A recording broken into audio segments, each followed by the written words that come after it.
நேர்கள் அனைவரையும் தற்போது நாம் மத்திய கிழக்கினுடைய போர் நிலைகள் குறித்து பேச காத்திருக்கிறோம். இந்த தாக்குதலுக்கு பின்னால என்ன நடந்திருக்கிறது? ஆனா உண்மையிலேயே என்ன நடந்திருக்கிறது? போர் சூழல் முழுமையாக ஓய்ந்திருக்கிறதா என்ற கேள்வி நமக்கு எழும். ஆனால் போர் சூழல் அது தற்காலிகமான ஒரு மௌனமே தவிர அது ஓய்வதற்கான வாய்ப்புகள் இல்லை என்று எண்ண தோன்றுகின்றது. ஆனாலும் 2 தினங்களாக ஓரளவிற்கு எந்த தாக்குதலும் இல்லாமல் இஸ்ரேலிலும் மக்கள் பொறுமையாக இருக்கிறார்கள், ஈரானிலும் பொறுமையாக இருக்கிறார்கள்.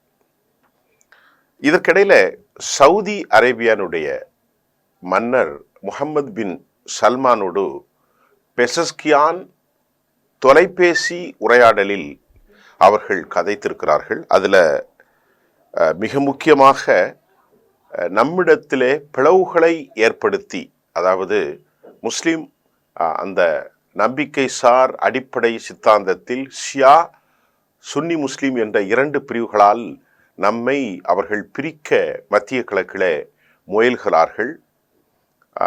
இதற்கு நீங்கள் எந்த காலத்திலும் பின்புலமாக அவர்களுக்கு அமைந்துவிடக்கூடாது என்பதை பெசஸ்கியானும் சொல்ல, நிச்சயமாக எமது மண்ணிலிருந்து எந்த காலத்திலும் எமது இஸ்லாமிய உறவுகளை தாக்க நாம் அனுமதிக்கப் போவதில்லை என்றும் எம்பிஎஸ் சொல்லியிருக்கிறார்.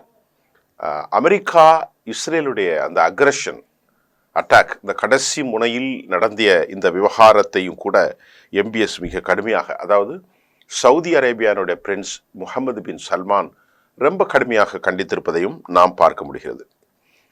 அதே நேரம் அந்த மண்ணிலிருந்து இனி எங்களுக்கு தாக்குதல் இல்லை. இந்த விவகாரத்தை தொடர்ந்து ஈரானுக்கு பின்னால் யாரெல்லாம் இருக்கிறார்கள்? சவுதி அரேபியா, பாகிஸ்தான், துருக்கி, கத்தர் போன்ற நாடுகளும் அவர்களும் ஆதரவை தெரிவித்திருக்கிறார்கள்.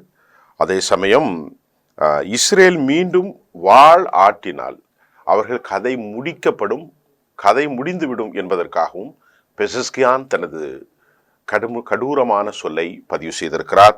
He emphasized unities of Islamic world அப்படிங்கிறத சொல்லுகிறது. வயலேஷன் ஆஃப் இந்த இன்டர்நேஷ்னல் லா, யூதர்கள் இதை மீறி கொண்டிருக்கிறார்கள் என்பதையும் பெசஸ்கியானுடைய கருத்தாக இருக்கிறது. சவுதியில் எல்லா முஸ்லிம் தேசமும் ஈரான் பின் இருப்பதை உறுதிப்படுத்தி கொண்ட பெசஸ்கியான் பாகிஸ்தானுக்கும் மற்ற நாடுகளுக்கும் அவர் நன்றி தெரிவித்திருக்கிறார். அதே சமயம் மேற்குலகம் இந்த ஹிப்போக்ரசி, கபட வேடதார நாடகத்தை போடுவது என்பதையும், யூரோப்பிய நாடுகளை அவர் இம்பியூனிட்டி மிக முக்கியமாக அவர் கண்டித்திருக்கிறார் என்ற செயலும் நாம் பார்க்கிறோம். இதற்கிடையிலே இஸ்ரேல் தனது திடுக்கிடுத்தனங்களால் அவர்கள் ஆயுதங்களை விட பேராயுதமாக இருப்பது பழிவாங்கு நடவடிக்கைகளை அவர்கள் மேற்கொள்வது. நமக்கு கிடைத்த தகவலின் படி உளவாளிகளின் மூலம் ஒரு நாட்டில் இஸ்ரேல் ஆயுதங்கள் ஒரு பக்கம் இருந்தாலும் ஆயுதத்தை விட வலிமையானது அவர்கள் ஒரு மெனவரபிள் ஒரு சூழ்ச்சியாளர்களாக இருந்தார்கள். ஆயுத சூழ்ச்சி ஒன்று, அதே மாதிரி அவர்களுடைய அந்த எண்ணங்களும் சூழ்ச்சியாக இருந்தது. கடந்த காலங்களில் அப்படித்தான் அவர்கள் வெற்றி பெற்றார்கள். உதாரணமாக லெபனானிலும் ஹமாஸுக்கு எதிராகவும், அதே போன்று ஹூதிகளிடத்தில் அன்சருல்லா படைகளுக்கு எதிராக யெமனிலும் ஈரானிலும் எல்லா நாடுகளிலும் பெரும் பணத்தை செலவு செய்து அந்த நாட்டுடைய மக்களை தங்களுடைய ஆட்களாக மாற்றிக்கொள்வதில் இதுவரை அவர்கள் வெற்றி பெற்றார்கள். விளைவை ரொம்ப தாமதமாக ஈரான் உணர்ந்து கொண்டதால் தற்போது பெரிய பொருட்களை செலவு செய்து இதுவரை கொத்து கொத்தாக 700க்கும் மேற்பட்டவர்களை கைது செய்திருக்கிறார்கள். கடுமையான விசாரணை வலயத்திற்குள் அவர்கள் உள்ளாக்கப்பட்டிருக்கிறார்கள். 6 பேர் வரை இதுவரை தூக்கிலிடப்பட்டிருக்கிறார்கள். இன்னும் பலர் கொலை செய்யப்படக்கூடிய ஆபத்து இருப்பதாகவும் கூட இன்டர்நேஷனல் அமைப்புகள் தெரிவிக்கின்றது. குறிப்பாக இதற்காக அவர்கள் மிகப்பெரிய அளவிலே தற்போது முயற்சி செய்வது ஏன்? நாட்டில் விலை மதிப்பில்லாத கண்டுபிடிப்புகள், விஞ்ஞானிகள், எல்லாரும் இருந்தும் கூட அவர்களை கொலை செய்கிறார்கள். மொசாத் நேரடியாக வந்து தாக்குதல் நடத்துவது அல்ல. மொசாத் என்ன செய்கிறாங்கன்னா, ஒவ்வொரு நாட்டிலும் இருக்கும் அந்த நாட்டுடைய சிட்டிசனை தேர்ந்தெடுத்து, சின்பட் அமைப்பு அப்படிதான், அவர்களுக்கு பயிற்சி கொடுத்து, அவர்களுக்கு ஆயுதங்களை கையாளுவதற்கு திறமைகளும் கொடுத்து, அமெரிக்க டாலர்களையும் கொடுத்து அவர்களை உளவாளிகளாக மாற்றுகிறார்கள். இந்த பில்டிங்கில் இவர் இன்னைக்கு தங்குறார் என்பதையெல்லாம் சொன்ன உடனே அங்கிருந்த அந்த நாட்டினுடைய இந்த அக்சசரிஸை கொஞ்சம் கொஞ்சமாக உள்ள கொண்டு சேர்த்ததை தயார் பண்ணி ட்ரோன் தொழில்நுட்பத்தின் மட்டமாகவும் ரொம்ப லோ ரேஞ்சஸ் 10 கிலோமீட்டர் 7 கிலோமீட்டர் அப்படிங்கிற தொலைவில் இருக்கக்கூடிய சின்ன ஏவுகணைகளையும் சிறு சிறு ஆயுதங்களையும் வைத்து தாக்குதல் நடத்தியதன் விளைவு ஏராளமான ஈரானுடைய விலை மதிப்புள்ள விஞ்ஞானிகள், இராணுவ தலைவர்கள், அயலகத்தினுடைய பணியாளர்கள் படுகொலை செய்யப்பட்டதை ரொம்ப லேட்டாக உணர்ந்து தான் 700 பேரை கைது செஞ்சுருக்கிறாங்க, 6 பேரை தூக்கிலிட்டிருக்கார்கள்.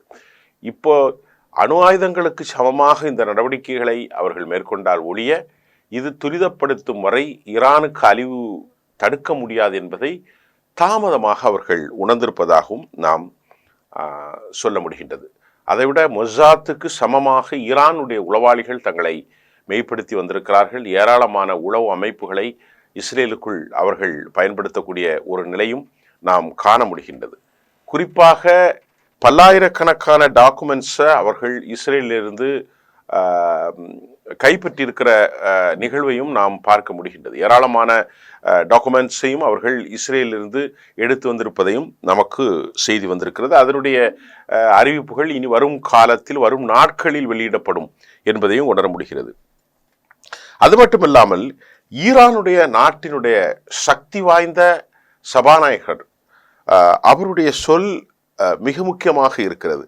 அவர் என்ன சொல்கிறார்னா, காலிஃபப்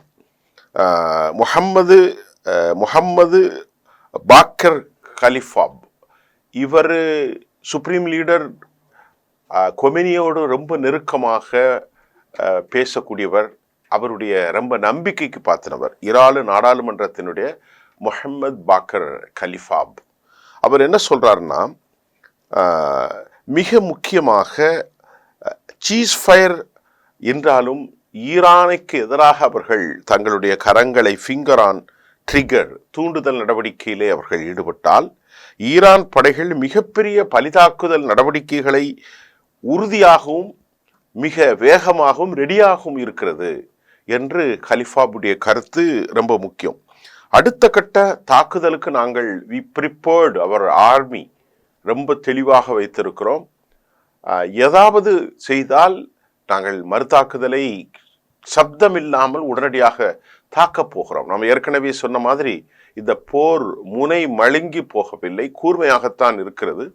அது அப்படியே 2 பக்கமும் இருந்து கொண்டிருக்கிறதே தவிர அதை இன்னும் இருவரும் பயன்படுத்தவில்லை என்பதை தான் முஹம்மது பக்கர் கலிஃபாபுடைய அந்த கருத்து நமக்கு தெரிகிறது. சொல்லிவிட்டு அவருக்கு என்ன ஒரு ஆத்திரம் என்றால், இஸ்ரேல் தனது குண்டு தாக்குதலில் ஒரே இடத்தில் 70 குழந்தைகளை ஈரானில் கொலை செய்தார்கள். அதை அவர்களால் தாங்கவே முடியவில்லை. சின்ன குழந்தைகள் ஏதோ சென்டரா இருக்கலாம், 70 குழந்தைகள் ஒரு வீட்டில் இருக்க வாய்ப்பில்லை. அந்த இடத்தை அவர்கள் திட்டமிட்டு குண்டு போட்டு 70 குழந்தைகளை கொலை செய்த பாவிகள் என்றும் அவர் இதை சுட்டி காட்டியிருக்கிறார்.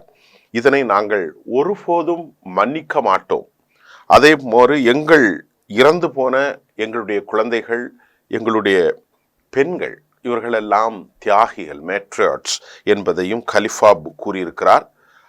அவருடைய மற்றொரு விவகாரத்தில் தேசத்திற்கான பெட்ரியாட்டிசம், சமமாக இல்லாத, எதிர்பார்க்காத அந்த தேசப்பற்று, தேசத்தினுடைய தியாகம், யூனிட்டி அமங் த பிரதர்ஹுட்ஸ், எங்களுடைய சகோதரர்களுக்கிடையே ஏற்படுகிற எங்கள் நாட்டு மக்களிடத்தில் இருக்கக்கூடிய ஒற்றுமை, பிரேவரி, மிகப்பெரிய ஆற்றலும் தைரியமும் குறித்து கூட முஹம்மது பக்கர் கலிஃபாப் தன் வலிமையான கருத்தை ஈரானுக்கு எதிராக அவர் வைத்ததை நான் இங்கே சுட்டி காட்டுகிறேன். இதன் மூலமாக ஈரான் ஒரு புதிய அத்தியாயத்தை தொடர்ந்திருப்பதாகவும் கூட முஹம்மது பக்கர் கலிஃபாப் சொல்லியிருக்கிறார். அதாவது இந்த ட்ரூஸ் வந்தாலும் நாங்கள் யார் என்று காட்டியிருக்கிறோம், உலகம் எம்மை புகழும். It is a historic solidarity of the Iranians people என்பதை அவர் சொன்னதாகவும் கூட டைம்ஸ் சர்வதேச நாளிதழ் தன் கருத்தில் செல்கின்றது. நாம் ஏற்கனவே சொன்ன மாதிரி இந்த மொசாத் அமைப்புகளை பற்றி சொன்னேன். இவர்களுடைய வக்ரம் அதிகரித்திருப்பதாகவும் படுகொலைகளை அரங்கேற்றி வந்திருக்கிற நிலையில் 700 பேரை கைது செய்வதாக இதற்கு முன்பு சொன்னேன். அந்த 700 பேர் மிக பெரிய அளவில் அதை கொலாபரேட்டிங் வித் இஸ் மொசாத், நாட்டில் இருக்கும் பலர் கைது செய்யப்பட்ட அனைவரும் அவர்களோடு ஏதாவது ஒரு வகையில் அவர்கள் மொசாத்தினுடைய அமைப்போடு, டேவிட் என்பவர் தான் இதனை இயக்குகிறார்கள் கூட அவர்கள் சொல்லியிருக்கிறார். குறிப்பாக எங்கெல்லாம் கைது செய்யப்பட்டிருக்கிறார்கள் என்றால், ஒரு நாட்டு என்றால் அந்த நாட்டிலுடைய பல ப்ராவின்சஸ் இருக்கும். இப்போ ஈரானில் நீங்கள் பாருங்கள், கெர்மெனிஸ்தான், இஸ்பஹான், குஜில்ஸ்தான், ஃபராஸ், லோரிஸ்தான், இந்த ப்ராவின்ஸில் தான் ஏராளமான பேரை ஈரான் உளவாளிகளாக, மொசாத்தினுடைய உளவாளிகளாக ஈரானுக்கு எதிரான இருந்தவங்க கைது செஞ்சிருக்கிறாங்கிற செய்தியும் நமக்கு வந்திருக்கிறது. மிக முக்கியமாக இதில் ஒரு பெரிய விஷயம் என்னன்னா, 10,000க்கும் மேற்பட்ட ட்ரோன்களை பிடிச்சிருக்கிறாங்க. இந்த படுகொலை அரங்கேற்றுவதற்கு ஒரு ட்ரோன் 100 ட்ரோன் இல்லை, 10,000க்கும் மேற்பட்ட ட்ரோன்கள் அங்கே பிடிக்கப்பட்டிருக்கிறது தெஹ்ரானில் as a part of the operation. அவங்க என்னத்திற்கு இந்த வேலை செய்கிறார்கள் என்று ஈரான் சொல்லுதென்றால், பணத்திற்காக ஆசையூட்டி இந்த அநியாயமான படுகொலைகளை எம் நாட்டுக்குள் அவர்கள் செய்து வருவதாகவும், இன்டெலிஜென்ஸை இதன் மூலமாக இன்றைக்கு ஈரானுடைய பாதுகாப்பு வளப்படுத்தியிருக்கு. நான் சொன்ன மாதிரி இராணுவம், மிசைல்ஸ் தொழில்நுட்பம், அதே போன்ற அணு ஆயுதம், இதையெல்லாம் விட அவர்கள் உளவு விவகாரத்தில் தற்போது அதிக ஈடுபாடை கொண்டிருப்பது ரொம்ப ரொம்ப முக்கியமாகவும் பார்க்கப்படுகிறது.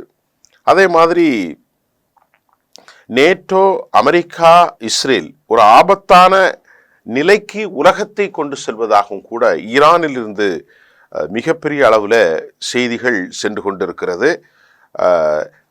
அமெரிக்காவினுடைய ஒரு நிலை ரொம்ப அதிர்ச்சியாக இருக்கிறது. அமெரிக்கா இந்த தாக்குதலை அவர்கள் மையப்படுத்தி சமாதானத்திற்கு ஏன் இந்த அளவிற்காக அவர்கள் துடித்தார்கள் என்று கேட்டால், இந்த போர் வலிமையாக அடுத்த கட்டத்திற்கு சென்றுவிடும் என்பதை அவர்கள் நன்கு உணர்ந்தார்கள். ஒரே ஒரு செய்தி என்ன முக்கியம்னா, ரஷ்யாவினுடைய முன்னாள் பிரசிடென்ட் டிமிட்ரி மெட்வெதேவ் அவர் ஒரு கருத்தை சொன்னார். அது அமெரிக்காவை ஆட்டி போட்டிருக்கிறது. என்ன சொன்னார்னா, டிமிட்ரி மெட்வெடேவ் ஏராளமான நாடுகள் ஈரானுக்கு குறிப்பாக அவர்கள் அணு ஆயுதத்தினுடைய வார்ஹெட்ஸை சப்ளை செய்வதற்கு தயாராக இருக்கிறார் அப்படின்னு கொளுத்தி போட்டிருக்கார். அதில் உண்மை பொய் என்பது வேறு. இது அமெரிக்காவை தூங்காத இரவுகளாக மாற்றியிருக்கிறது. அமெரிக்கா என்ன சொல்கிறாங்கன்னா, அந்த நியூக்ளியர் ரெட்டோரிக் அப்படி என்று சொன்னால் வாய் சொல்லாடல், வாய் சொல், அப்படிப்பட்ட ஒரு இருக்கக்கூடாதுன்னு உண்மையை நீங்கள் சொல்லுங்கள் அப்படின்னு அமெரிக்கா சொல்கிறாங்க. இந்த மாதிரி டிமிட்ரி மெட்வெடேவோடைய ஸ்பீச் ரொம்ப பெரிய தாக்கத்தை அமெரிக்காவினுடைய பொலிட்டிக்கல் ஹப்புக்கு முன்னாடி ஏற்படுத்தி இருக்கிறது. Did he say that is just a figment of my imagination? அவர் உண்மையிலே did he really say that? அது உண்மையை சொல்கிறாரா அல்லது சொல்லாடலாக இந்த ரிட்டோரிக் ஏதோ போற போக்கில் பேசுகிறாரா என்ற ஒரு பதட்டத்தை அமெரிக்கா ஏற்பட்டிருக்கிறது. It's just a figments of my imagination. அதே சமயம் விளையாட்டுத்தனமான இந்த முறையிலே பேசக்கூடாது என்று அமெரிக்கா சொல்கிறது. நாங்கள் சந்தேகிக்கிறோம் புட்டின் த பாஸ் அப்படிங்கிறதையும் சொல்கிறாங்க. அவருடைய அப்படி என்றால் என்ன எடுத்துக்கொள்ள முடிகின்றது? எல்லாம் அவருடைய ஆலோசனையின் பேரில் தான் இது மாதிரியான விவகாரங்கள் நடந்து கொண்டு இருக்கிறது என்பதையும் அமெரிக்கா அவசர கதியில் இந்த வாரை நிறுத்துவதற்கு இந்த மாதிரியான நடவடிக்கைகள் அவருக்கு ரொம்ப முக்கியமாக படுகின்றது. மிக முக்கியமாக ரஷ்யாவுடைய இந்த சப்ளை விவகாரத்தில், நியூக்ளியர் வெப்பன்ஸ் விவகாரத்தில் டிமெட்ரிஸ் மிட்வேடேவுடைய பேச்சுகள் வேறு நாடுகள் வழங்க தயாராக இருக்கிறது என்பதையும் அவர்கள் யோசிக்கிறார்கள். வேறு நாடுகள் என்றால் குறிப்பாக வலிமையான வேறு நாடுகள் வேறு யார் இருப்பா? ஒன்று சீனா, சீனாவை விட மிக முக்கியம் வடகொரியா. இந்த நாடுகளைத்தான் சுற்றியிருப்பார்கள் என்பதை அமெரிக்க இன்டெலிஜென்ஸ் மோப்பம் பிடித்திருப்பது. ஏன்னால் முன்னாள் பிரசிடென்ட் உலகின் பல நாடுகள் கொடுப்பதற்கு தயாராக இருக்கிறார்கள் நியூக்ளியர் வார்ஹெட்ஸை அப்படின்னு அச்சுறுத்தியதை அமெரிக்காவினுடைய இன்டெலிஜென்ஸ் அவ்வளவு எளிதாக அதை பார்க்கவில்லை. இது ஏதோ போகிற போக்கில் அவர்கள் எடுத்துக்கொள்ளவில்லை. ஜேடி வான்ஸினுடைய கருத்தும் கூட அப்படித்தான் வெளியாகி இருக்கிறது என்பதையும் நாம் பார்க்கிறோம்.